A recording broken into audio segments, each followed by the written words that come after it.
they're back from the road trip. The road trip went very poorly. They lost 2 out of 3 in Kansas City.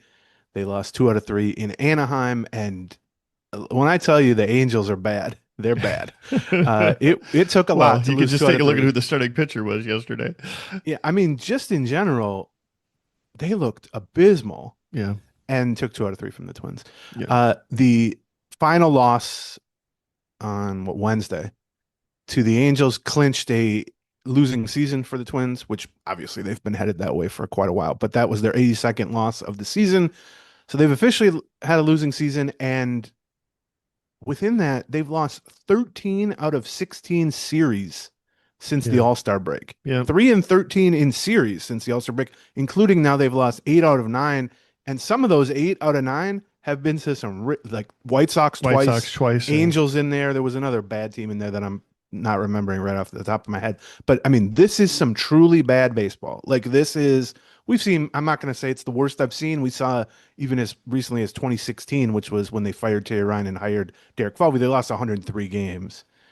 There's a recency bias where it's like what Well, we're watching is the worst, but it wasn't I mean, that was god awful. We've seen some god awful baseball covering the Twins for 20 something years. But in terms of just sort of going through the motions, I would say, and just you're at a talent deficit after the trade sure. deadline. It's not like they were overflowing in talent before the trade deadline either. But some of these series against White Sox, Angels, I'll even put like the Royals in there. Like, I mean, they're okay. These are just you're just losing a whole bunch of games to a whole bunch of bad teams, Yeah, and it's hard to. I'm personally, maybe you disagree. I am personally finding it harder and harder. I've given up caring about the games themselves. That ship yeah. sailed I mean, long that ago. happened at the All Star break, or not the All Star Well, break, at the trade yeah, deadline, more or I less, gave it a right? little bit because I was like, oh, Sure, maybe there's things we can right. learn. There ain't anything to be learned here. I am finding it harder and harder, other than like with Keyshow or Bucks, the very obvious bright spots, great players, etc. I'm just finding it harder and harder to point to things where it's like this could be interesting. And I don't mean as like a podcast topic. You guys can Sure, sure, judge for sure, sure. yourself Right, on that. right, right, I just mean like how excited do I want to get about Austin Martin right. having a good Yep, 75 yep, at bats or yep. whatever. And in under normal circumstances, I mean, these are the go ahead. small things that you do want to point to at the end of even a decent season Right. where it's like, oh, this guy could be a bench player next year. But I think part of it is I look at the bullpen as like the ultimate tryout zone Yeah. where they are essentially starting with Cole Sands and nothing else for next season. And they're going to have to build out an entire bullpen. And the whole premise of trading away their entire bullpen at the deadline, or part of the premise at least, was, well, we can remake a bullpen. It's the easiest thing to remake. We've done it before. We can do it again. That's true. However, their bullpen has just been god awful Well, for yeah. the The last question month or becomes so. when do we start? Right. And Right. I'm Yeah. Right. fine. I didn't think the bullpen was going to be anything but horrible down the stretch this year. I mean, Sure. you get rid of half your guys, that's going to be the case.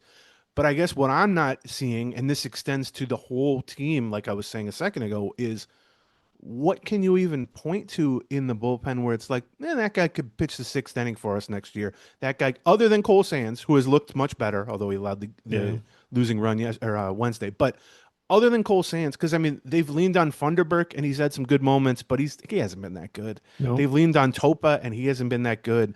Now they're cycling through a few other like Travis Adams, Pearson Ole. I think they're calling up Cody Lawyerson from AAA now. So those guys are at least 25 years old instead of Right. 35 years old, like Erasmo Ramirez and uh, Michael Tonkin, And etc. Urena, who we Yeah, just Jose saw. Urena, Right. Yeah. who Right. who started against them Yeah. in a winning game Yeah. yesterday, Yeah. That's like right. you said.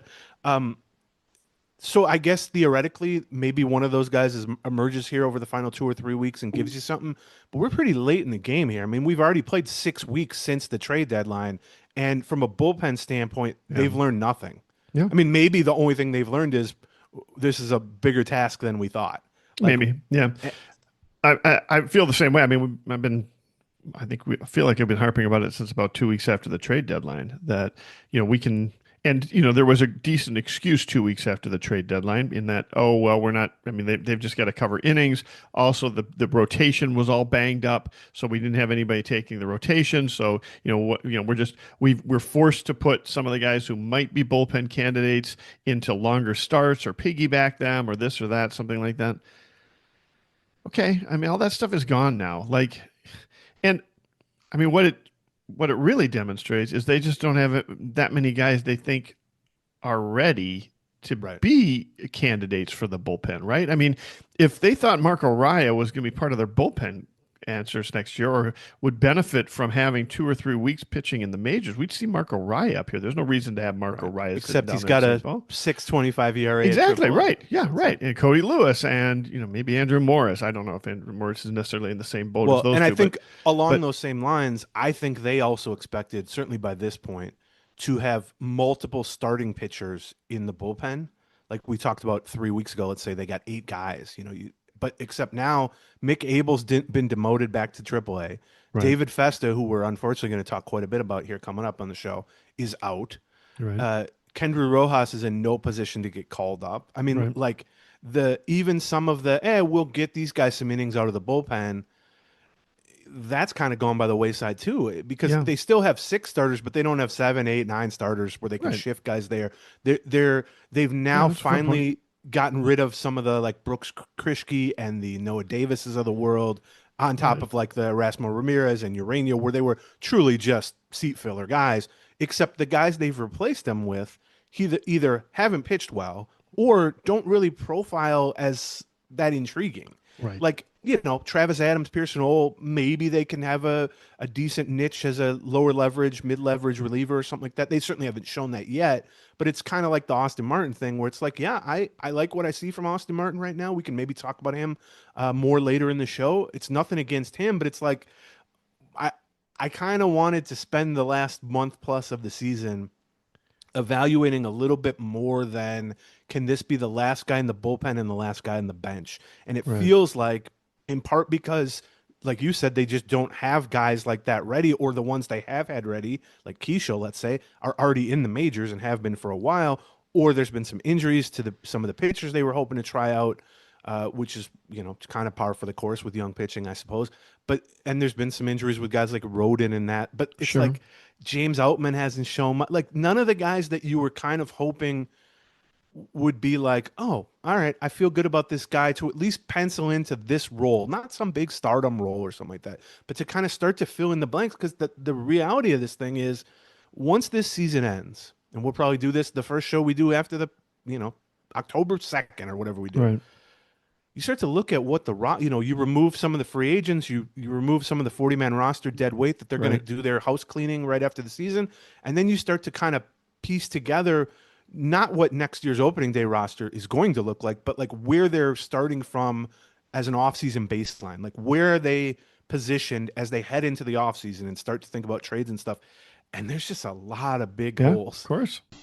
And welcome to the end of this video. There's lots more. For another, just click on one of these boxes.